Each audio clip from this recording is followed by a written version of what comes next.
नमस्कार दोस्तों, स्वागत है आप सभी का हमारे YouTube चैनल गुरुदेव एस्ट्रोलॉजी में।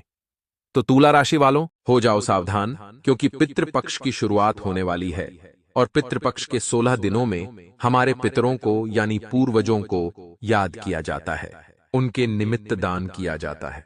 ऐसा कहते हैं पितृपक्ष यानी श्राद्ध के इन 16 दिनों में हमारे पितृलोक को छोड़कर हमारे घर पर आते हैं और 16 दिन वह हमारे घर की चौखट पर ही बैठे रहते हैं और हमसे यह कामना करते हैं कि हम उनका भरण पोषण करेंगे, हम उन्हें याद करेंगे, हम उनके निमित्त दान करेंगे और उन्हें जब यह सब पितृपक्ष के दौरान प्राप्त होगा तो वे हमें खूब सारा आशीर्वाद प्रदान करके 16 दिन के पश्चात पुनः पितृलोक लौट जाएंगे। लेकिन दोस्तों, आपको बहुत ज्यादा सावधान रहना है क्योंकि पितृपक्ष में आपके द्वारा कुछ ऐसी गलतियां हो रही है जो आपको भूलकर भी नहीं करनी है। खासतौर पर एक ऐसी महिला है जो आपके लिए ना चाहते हुए भी खतरा पैदा कर रही है। आप इनसे बड़ा प्रेम करते हैं, आप इन पर बड़ा विश्वास करते हैं, लेकिन यकीन मानिए पितृपक्ष के इन 16 दिनों में यही महिला आपकी जान की सबसे बड़ी बारेली है, दुश्मन बनने वाली है और इस महिला की कुछ गलतियों के कारण कहीं आपको पितृदोष न लग जाए। वीडियो में बहुत महत्वपूर्ण बात आगे करने वाले हैं, दिल थाम कर अंत तक वीडियो देखिएगा क्योंकि गुरुजी ने अपना सारा ज्ञान इस एक वीडियो के अंदर डाल दिया है और उद्देश्य सिर्फ इतना है कि पितृपक्ष के 16 दिनों में आपसे कोई त्रुटि ना हो, आपसे कोई गलती ना हो, आप मोह का शिकार होकर माया के दलदल में फंसकर कोई ऐसी गलती न कर बैठें जिससे आपके मित्र खाली हाथ ही आपके दरबार से लौट जाए। दोस्तों, आज के इस दौर में जहां लोग अपने घर में उपस्थित जिंदा माता पिता को नहीं पूछते, तो आप स्वयं विचार करिए। वे लोग जो काफी सालों पहले हमारी जिंदगी से अलविदा कह चुके हैं या बहुत सारे ऐसे पूर्वज जिन्हें हम जानते तक नहीं हैं, तो कलयुग के इस दौर की युवा पीढ़ी क्या उन्हें पितृपक्ष के दौरान याद करती होगी? आपके घर में पितरों का श्राद्ध किया जाता है, उनके निमित्त तर्पण किया जाता है, उनके निमित्त दान किया जाता है, तो सच में आप बहुत सौभाग्यशाली है। लेकिन आज के दौर में पीढ़ियां बदलती हुई नजर आ रही हैं। कामकाज की अति व्यस्तता और पैसा कमाने की होड़ इंसान को हर त्योहार से, हर कार्यक्रम से और हर जरूरी रीति रिवाज से दूर करती जा रही है। कई बार दोस्तों, हम आपको बताते आए हैं, लेकिन आज यह सच्चाई जानना आपके लिए बेहद जरूरी है क्योंकि पितृपक्ष के 16 दिनों को मामूली समझना यह बहुत ही बड़ी नादानी है क्योंकि पितृपक्ष का जो समय होता है, यहां इंसान को सतर्क बहुत ज्यादा रहना पड़ता है क्योंकि नियम कायदे बहुत सारे हैं। लेकिन हम तो कोई नियम का पालन नहीं करते, हम तो हर चीज को हल्के में ले लेते हैं। तो इतना ध्यान रखिएगा, जिस इंसान के पितृ उससे नाराज हो जाते हैं कभी उसको किसी काम में सफलता नहीं मिलती। जिस इंसान के पितृ उस इंसान से नाराज हो जाते हैं, क्रोधित हो जाते हैं, तो वह इंसान सड़क पर आ जाता है। अगर इंसान के ऊपर पितृदोष लग जाए तो किसी कार्य में उस पर सफलता नहीं मिलती। अगर किसी इंसान ने अपने पितरों को नाराज कर दिया तो दरिद्रता ही दरिद्रता उसके घर में रहती है, अशांति ही अशांति घर में व्याप्त रहती है। आखिर आप ऐसी कौन सी गलतियां कर रहे हैं? कौन सी महिला है जो आपके लिए खतरा बनने वाली है? आगे वीडियो में हम सच्चाई बताएंगे। आपसे विशेष अनुरोध है, थोड़ा सा समय निकालकर आप बिल्कुल अंत तक वीडियो को देखते रहे। देखिए, आजकल की जो महिलाएं हैं वह पैसा कमाना चाहती हैं, खुद को व्यस्त रखना चाहती है, कुछ बनना चाहती है। यह बहुत अच्छी बात है और आगे बढ़ाना भी चाहिए, लेकिन उस महिला को यह भी समझना चाहिए कि वह घर की लक्ष्मी है और घर को साफ सुथरा रखना उसका काम है। मान लीजिए कोई अन्य दिन है और घर साफ सुथरा नहीं है तो कभी कभी काम रुक जाता है, लेकिन बात अगर पितृपक्ष की है तो यहां साफ और शुद्धता बहुत ज्यादा जरूरी है।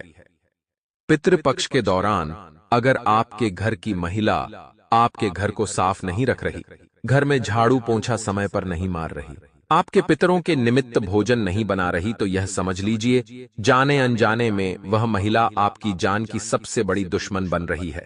जी हां दोस्तों, आप जिंदगी में एक बात ध्यान रखिएगा कि 16 दिनों के भीतर पितृपक्ष में हमारे पूर्वज यानी पितृ प्रतिदिन हमारे घर पर आते हैं और हमारे घर की चौखट पर बैठ जाते हैं, यानी दहलीज पर बैठ जाते हैं और वह पूरा नजारा अपनी आंखों से देखते हैं कि उनका सम्मान हो रहा है या नहीं, कोई उन्हें पूछ रहा है या नहीं, आखिर उनका घर कैसा है, आखिर आप झाड़ू पोछा समय पर करते हैं या नहीं।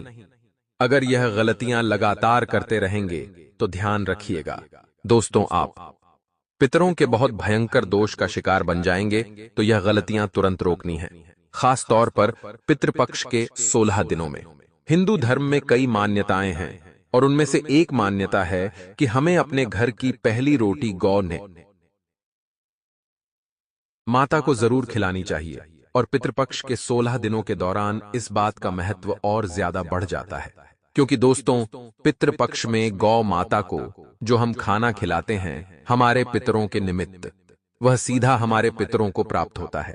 अगर आपके घर की महिला खान पान बनाने से दूर भागती है, उन्हें खाना बनाना आता तो है लेकिन आलस्य बढ़ा आता है, और पितृपक्ष के 16 दिनों में भी आपके बुम्बमपली काली का घर में नौकरानी के हाथों से भोजन बन रहा है, तो इससे बड़ा दुर्भाग्य आपके लिए कुछ नहीं हो सकता।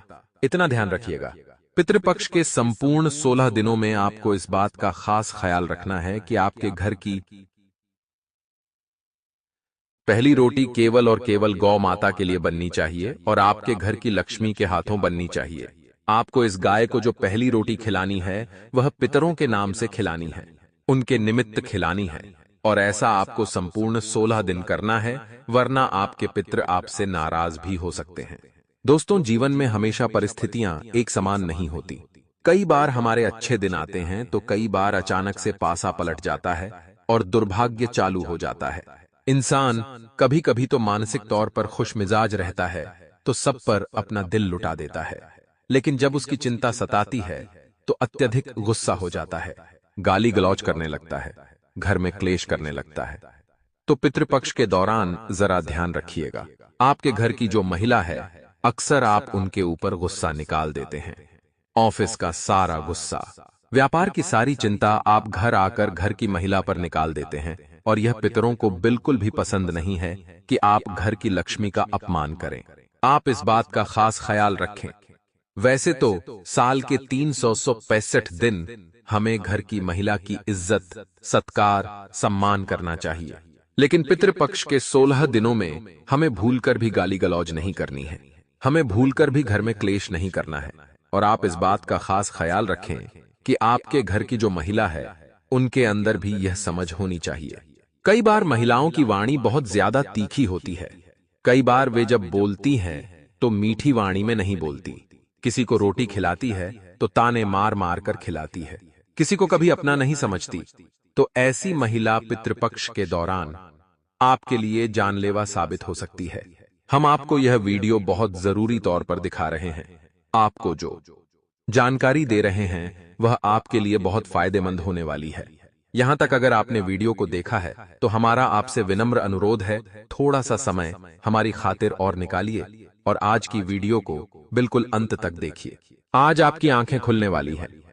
दोस्तों कोई एक ऐसी महिला जो आपके साथ शादीशुदा संबंध में नहीं है, आपकी जिंदगी में अभी अभी आई है, या फिर आपको वह कुछ समय पहले मिली है, उनके आकर्षण तले दबकर अगर पितृपक्ष के 16 दिनों में कुछ गलतियां करेंगे, पितरों का श्राद्ध नहीं करेंगे, तर्पण नहीं करेंगे, तो यह महिला आपके लिए खतरनाक साबित हो सकती है। क्योंकि दोस्तों साल में तो 365 दिन होते हैं और पितरों को मात्र 16 दिन समर्पित है। साल के 365 दिन में से क्या 16 दिन भी आप अपने पूर्वजों के लिए नहीं निकाल सकते? बात बहुत जरूरी है और ध्यान रखने वाली है। हमारे पूर्वजों ने हमारे लिए बहुत कुछ किया है, तभी आज हम सुखी है, साकार है और अच्छा जीवन जी रहे हैं। यानी अगर हम उन्हें ध्यान नहीं दे रहे, हम उन्हें याद नहीं कर रहे, उनके निमित्त पितृपक्ष में दान नहीं कर रहे, तो हम उनके एहसान को भूलकर हम उनके साथ बहुत बड़ा अन्याय कर रहे हैं। आप यह बात बहुत गौर से सुनिएगा। हम अपनी मनोकामनाओं को जब पूर्ण नहीं कर पाते, जब लाख कोशिश करने के बावजूद भगवान हमारी नहीं सुनते, तो एक बार सच्चे मन से दक्षिण दिशा की ओर मुख करके अपने पितरों को वह बात सुना दीजिएगा, अपने पूर्वजों को वह बात सुना दीजिएगा, क्योंकि आपके जो पितृ हैं वह पितृलोक में रहते हैं और भगवान विष्णु बैकुंठ लोक में रहते हैं। पितृलोक बैकुंठ लोक पास पास में है। आप यहां से अपनी मनोकामना भगवान को बोलेंगे तो काफी समय लगेगा, लेकिन आपके पितृ जब भगवान तक आपकी मनोकामना पहुंचाएंगे तो उसमें काफी कम समय लगेगा। और संभावना यही है कि वह मनोकामना बहुत जल्दी और शीघ्र पूर्ण हो जाए। लेकिन इंसान तो इतना ज्यादा मतलबी और स्वार्थी हो गया है कि वह तो अपने घर में मौजूद जिंदा माता पिता को ही नहीं पूछ रहा, तो जो पितृ हमें काफी समय पहले छोड़कर चले गए हैं उन्हें कैसे पूजेगा। इसलिए आज की वीडियो बनाना हमारे लिए अति आवश्यक था।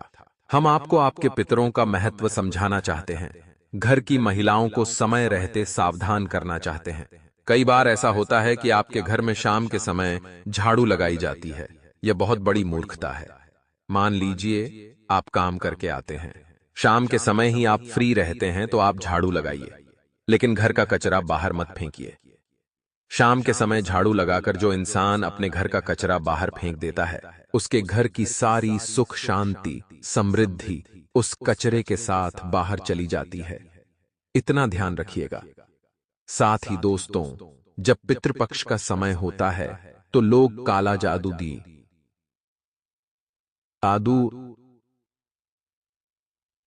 टोना टोटका यह सब भी बहुत ज्यादा करने लगते हैं। और एक ऐसी महिला है जो आपके भी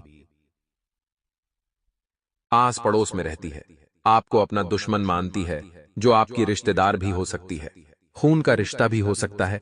उससे भी आपको पितृपक्ष के 16 दिनों में बचने की सलाह हम देंगे। आगे उसका नाम बताने जा रहे हैं, लेकिन आखिर आपके साथ वो ऐसा क्यों कर रही है? क्योंकि दोस्तों, जाने अनजाने में आपकी धर्मपत्नी द्वारा या आपके घर की किसी महिला द्वारा उनका अहित हुआ है, उनका नुकसान हुआ है, और अब उनसे बदला लेने के लिए वह आपको नीचे गिराने वाली है। पितृपक्ष के 16 दिनों में जिस इंसान के ऊपर पितरों की कृपा नहीं होती, उसके ऊपर काला जादू का भयंकर प्रभाव होता है। हम आपको समझा रहे हैं, हम आपको सतर्क कर रहे हैं। जरा आज की वीडियो ध्यान से समझना, क्योंकि पितृपक्ष के 16 दिन साल में केवल एक बार आते हैं, और इन 16 दिनों में इंसान जो चाहे वह पा सकता है। और अगर नादानी दिखाई, सावधानी नहीं बरती तो जो कुछ उसके पास है वह खो भी सकता है। जैसे यह औरत कोशिश करेगी आपको अपने वशीकरण में करने की, लेकिन पितरों का आशीर्वाद आपके ऊपर रहेगा। अगर पितरों की कृपा आपके ऊपर रहेगी तो यह आपका बाल भी बांका नहीं कर पाएगी।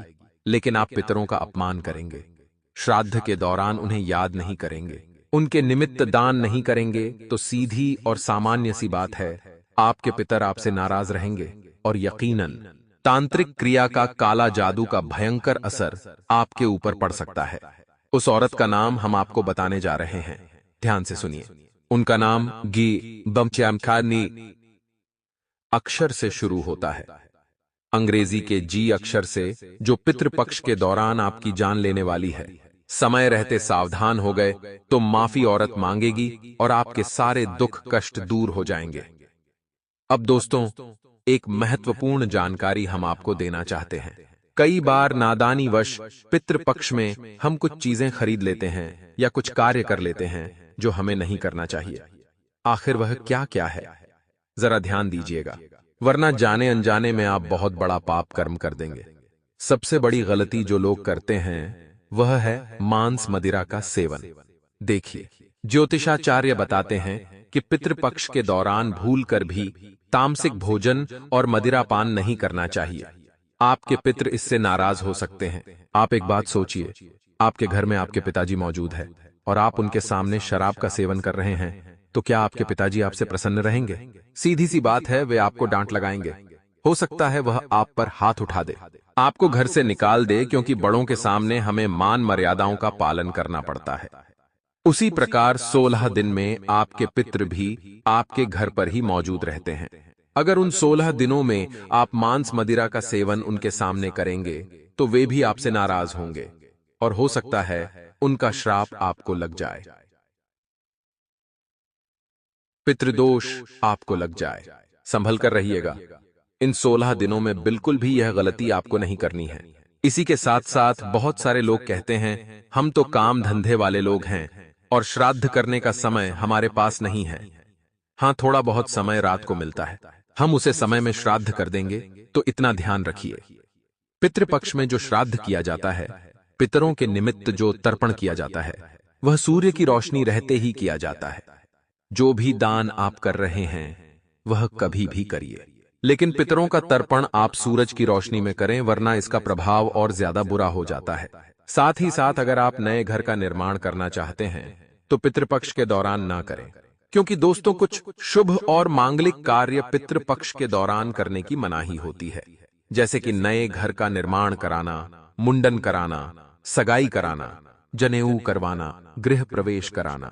यह सब चीजें बहुत ज्यादा दोष उत्पन्न करती है। और आप इतना ध्यान रखिए कि इस समय के दौरान जब आप ऐसा कुछ करते हैं तो आपके पितृ जो है वह नाराज भी हो सकते हैं। और एक बात खास तौर पर ध्यान रखिए कि आपको पितृपक्ष के इन 16 दिनों में अपने पितरों के निमित्त दान जरूर करना है। चाहे गौशाला में आप चारा चढ़ाइए, चाहे आप अन्नदान करिए। अन्नदान को सबसे महादान कहा गया है। कहते हैं जिस इंसान के ऊपर पितरों की कृपा हो जाती है उसकी जिंदगी के सारे पाप नष्ट हो जाते हैं। उस इंसान की जिंदगी में हमेशा सुख, शांति और ऐश्वर्य की बरसात रहती है और वह रोड़पति से करोड़पति बन जाता है। इसलिए अपने पितरों का ध्यान जरूर करें, उनका सम्मान जरूर करें। यह आपके लिए दोस्तों बहुत ज्यादा जरूरी है। अब आप कहेंगे दान पुण्य करना अच्छी बात है, तो कुछ चीजें दान नहीं करनी है। वह ध्यान से सुनिए। गलती से इन चीजों का दान कर देंगे तो फायदे की जगह नुकसान हो जाएगा। आपको पितृपक्ष में चप्पल, जूते या कपड़ों का दान नहीं करना है। कपड़ों का दान आप सिर्फ पंडित जी को कर सकते हैं, वह भी आप उनके निमित्त करें तो ज्यादा अच्छा रहेगा। लोहे के बर्तन का दान बिल्कुल भी ना करें। साथ ही साथ जो इंसान झाड़ू का दान पितृपक्ष के दौरान करता है वह भी बहुत नुकसान उठाता है। कई लोगों की आदत होती है शनिवार के दिन तेल का दान वह करते हैं, जो कि अच्छी बात कहलाती है, लेकिन पितृपक्ष का जो शनिवार है उसमें तेल का दान करेंगे तो आपके पितृ आपसे नाराज हो जाएंगे। भूलकर भी सरसों के तेल का दान मत करिएगा। आगे 2 उपाय बताने जा रहे हैं। यह दोनों ही उपाय आपके लिए कारगर और बेहतरीन साबित होने वाले हैं, इसलिए थोड़ा सा समय निकालकर वीडियो को बिल्कुल अंत तक देखते रहें। पितृपक्ष के दौरान प्रतिदिन अपने द्वारा पर पितरों के नाम का एक दीपक जरूर जलाना चाहिए। आप यह दिया दक्षिण दिशा में पितरों के निमित्त 2, 5, 11 या 16 दीपक जला सकते हैं। यह दिया गैलरी में भी जलाए जा सकते हैं। इसके अलावा प्रतिदिन पीपल के पेड़ के पास भी दीपक जला सकते हैं।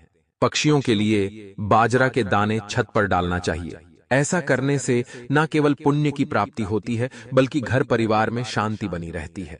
साथ ही पितरों को भी अच्छा लगता है और ईश्वर का भी आशीर्वाद मिलती है। दाना डालने से मां लक्ष्मी का आशीर्वाद मिलता है, जिससे आर्थिक स्थिति अच्छी रहती है। पितृपक्ष से आप यह नियम शुरू कर सकते हैं कि हर रोज गाय और कुत्ते के लिए आहार जरूर निकालें। ऐसे करने से घर में कभी धन धान्य की कमी नहीं रहती और दरिद्रता भी दूर होती है।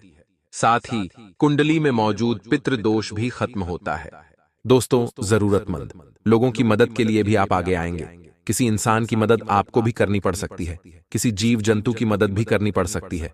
कोई घायल पशु पक्षी है उसकी मदद आपको करनी पड़ सकती है। इन 3 दिनों में अगर आपके सामने ऐसा कोई जीव आता है जो घायल हो, जिसको दोस्त मदद की जरूरत हो, तो अवश्य आपको करनी चाहिए, क्योंकि यह संकेत ऊपर वाले ने दिए हैं।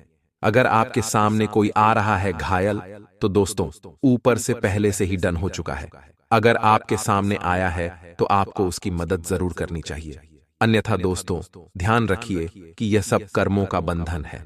दोस्तों, आज आप किसी को पीड़ा में देखकर मुंह मोड़ लेंगे तो कल आप जब पीड़ा में होंगे तो आपको पीड़ा में देखकर भी वह ऊपर वाला मुंह मोड़ लेगा। इसलिए ये जो दिल है थोड़ा सा नरम जरूर होना चाहिए। कोई पीड़ा में दिख जाए तो दोस्तों थोड़ी सी पीड़ा अपने अंदर भी होनी चाहिए कि अरे कितना तड़प रहा है वह, और जब वह थोड़ी सी पीड़ा आपके अंदर होगी तो आप उसकी मदद करने अवश्य जाओगे। जितना हो सके उतना करो। जितनी क्षमता है आपकी उतना तो आप सामने वाले की मदद कर ही सकते हैं। सभी कर्मों का बंधन है दोस्तों। कर्मों का ही यह पूरा जीवन खेल है। आज आपने कुछ अच्छा किया, कल आपके साथ कुछ अच्छा होगा। आज आपने कुछ गलत किया तो कल आपके साथ कुछ गलत होगा। सभी दोस्तों घूम फिर कर आपके पास ही आएगा। किसी को 10 रुपए दे रहे हो तो घूम फिरकर 10 रुपए ब्याज समेत आपके पास 1,000 बनकर आएंगे। किसी के 10 रुपए आप खा रहे हो तो घूम फिरकर आपको ब्याज समेत 10,000 देने पड़ेंगे। तो बस ये खेल क्या है? कर्मों का खेल है। जैसे कर्म करोगे इसी जन्म में आपको आगे चलकर मिलने वाला है। 20 साल की उम्र में अगर आपने कोई गलत काम किया तो 30-40 की उम्र में ही आपको फल मिल जाएगा। कभी कभी तुरंत भी मिल जाता है। आजकल तो 20 साल की उम्र में अगर आपने कुछ अच्छा किया तो आगे जाकर आपके ही काम आएगा। आगे जाकर आपके साथ बहुत कुछ बढ़िया होगा। तो दोस्तों, जो मंदिर की जो दान पेटी होती है दोस्तों, वह सबसे बड़ा दान पेटी होती है। ऐसी दान पेटी जिसमें अगर 1 रुपए डाला तो दोस्तों कई गुना हमको मिलता है। 1 रुपए डाला तो लाखों मिल जाता है। ऐसे दोस्तों वहां की माया है। किसी गरीब को अगर 1 रुपया दे रहे हो तो ब्याज समेत आपके पास लाखों आएंगे। और वह लाखों कैसे आएंगे? ऊपर वाला आपको देगा, आपके पास आएंगे। तो दोस्तों, गरीब हो गए, कोई जरूरतमंद हो गया, मंदिर की दान पेटी हो गई। ये है ना सबसे ज्यादा ब्याज देने वाली दोस्त बैंक है। अगर आप इन बैंकों में 1 रुपया भी डालोगे तो घूम फिरकर आपको बहुत ज्यादा ब्याज आने वाले समय में मिलेगा। बात थोड़ी सी घुमा के करी है, लेकिन जब हम किसी जरूरतमंद को या किसी दोस्त मंदिर में दान करते हैं, किसी गरीब को दान करते हैं, तो जितना हम दान करते हैं उसका कई गुना हमको आगे जाकर मिलता है। तो हुई ना बहुत ज्यादा ब्याज देने वाली बैंक। 10%, 20% ब्याज नहीं वहां पर तो दोस्तों कई हजारों % बढ़कर वह भी एक दिन का आपको मिलता है ब्याज। तो दान पुण्य करने में कभी कमी मत रखो। महीने के अगर आप 20,000 कमा रहे हो तो दोस्तों 200 रुपया भी अगर आप दान पुण्य करोगे तो बहुत आपके काम आएंगे। आगे जाकर हॉस्पिटल में आपको भरना नहीं पड़ेंगे। आगे जाकर दोस्तों कोई आपके पैसे नहीं खाएगा। आगे जाकर कहीं भी व्यर्थ आपका पैसा नहीं लगेगा। ये कुछ ऐसी ही चीज है जो आपको करनी चाहिए। कुछ लोग होते हैं ना जो महीने के 50,000 कमा लेते हैं। 1 लाख रुपया महीने के कमाते 2 लाख कमाते हैं, परंतु पैसा टिकता ही नहीं है। इधर उधर व्यर्थ जाता है कि कोई हॉस्पिटल में बढ़ता है, कोई कहां भर देता है, व्यर्थ चला जाता है, कोई ब्याज देता है। तो दोस्तों बस वही है दोस्तों, महीने के 10,000 कमाओ तो 100 रुपया दान करो, 20,000 कमाओ तो 200 रुपया दान करो, ज्यादा कर सकते हो तो और अच्छी बात है, परंतु इतना तो आप करो ही करो। 1% तो आप कर ही सकते हैं। 1 लाख कमाते हो तो कम से कम 1,000 रुपया तो आप दान करो ही करो। दिन बहुत ही 3 अनुकूल है। साझेदारी के काम में भी आपको लाभ मिलेगा। पार्टनरशिप में कोई व्यापार है तो अच्छा है। नई साझेदारी करना चाहते हो तो भी समय अच्छा है। एक दूसरे पर बस विश्वास होना ही होना चाहिए। बिना विश्वास के गाड़ी ज्यादा दिन तक नहीं चल पाएगी। इसलिए विश्वास अगर ज्यादा नहीं है तो करो हिम्मत। अगर आपके पिता बीमार चल रहे हैं तो आज उनको लेकर थोड़ी सी जो चिंताएं हैं वह बढ़ सकती है। सलाह है कि सेहत के मामले में जोखिम बिल्कुल भी ना लें। थोड़ी सी दिक्कत आए तो दोस्तों आपको तुरंत उस चीज का समाधान खोजना चाहिए।